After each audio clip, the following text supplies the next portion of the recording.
شہدائے کربلا کی یاد میں آنسو بہانا، ان کے مصائب پر رنجیدہ ہونا عزاداری کہلاتا ہے۔ برے صغیر پاک و ہند میں عزاداری کی روایت کب شروع ہوئی؟ پہلا عاشورہ خانہ کہاں پر قائم ہوا؟ آج کی ویڈیو میں ہم آپ کو اس حوالے سے تمام تر تفصیلات سے آگاہ کریں گے۔ روایات کے مطابق برے صغیر میں عزاداری حضرت امام حسین علیہ السلام منانے کا سلسلہ ملتان میں شروع ہوا۔ تیسری صدی ہجری کے اوائل میں ملتان میں کرامتہ اسماعیلیوں کی حکومت قائم ہوئی اور یہاں مصر کے فاطمی خلفاء کا خطبہ پڑھا جانے لگا۔ ابن تازی کے مطابق مصر اور شام میں فاطمیوں کی حکومت کے قیام کے بعد 366 ہجری میں عزاداری سید الشہداء برپا ہونا شروع ہوئی۔ محمود غزنوی کے حملے کے نتیجے میں ملتان میں اسماعیلی حکومت کا خاتمہ ہوا تو اسماعیلی پیشواؤں نے صوفیاء کی شکل اختیار کر لی،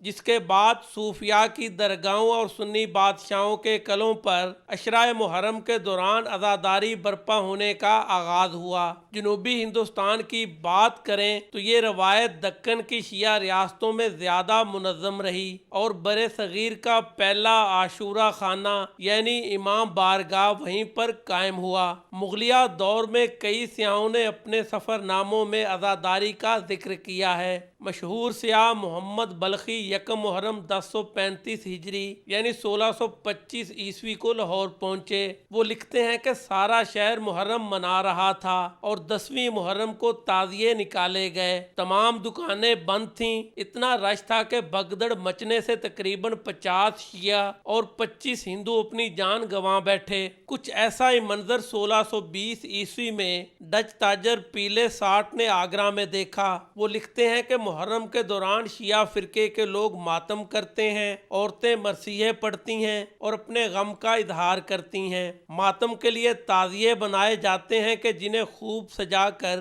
شہر کی سڑکوں پر لایا جاتا ہے۔ آخری تقریبات شام غریباں کی ہوتی ہیں۔ اس وقت ایسا محسوس ہوتا ہے جیسے خدا نے پوری دنیا کو غم و اندوہ میں ڈبو دیا ہے۔ روایات کے مطابق نان پارا کے سنی راجا نے اپنی صوبائی نشست پر شیعہ علماء کو رکھا ہوا تھا تاکہ وہ اس کو مصائب کربلا سنائیں۔ الہ آباد میں سنی 220 میں سے 122 تعزیے اٹھایا کرتے تھے۔ وسطی اور جنوبی ہندوستان کے ہندو شہزادوں اور یہاں تک کہ برہمن ذات کے پنڈتوں کو محرم مناتے بھی پایا گیا۔ ایک ہندی اخبار نے جولائی 1895 میں کچھ اس طرح سے خبر دی: محرم بنارس میں مکمل طور پہ امن و امان سے گزرا۔ جب ہندو ہی سب سے زیادہ اس کے منانے والے تھے تو پھر خوف کیسا ہونا تھا۔ مرہٹہ راجا شیو پرساد نے ایک خصوصی تعزیہ بہانے کے لیے تیار کیا تھا۔ محرم کے 10ویں روز آدمی جتنا بلند قامت روشن کاغذوں سے بنا تعزیہ نما مقبرہ اور اس سے لٹکی زنجیریں جلوس میں دفنانے کے لیے لائی جاتی تھیں۔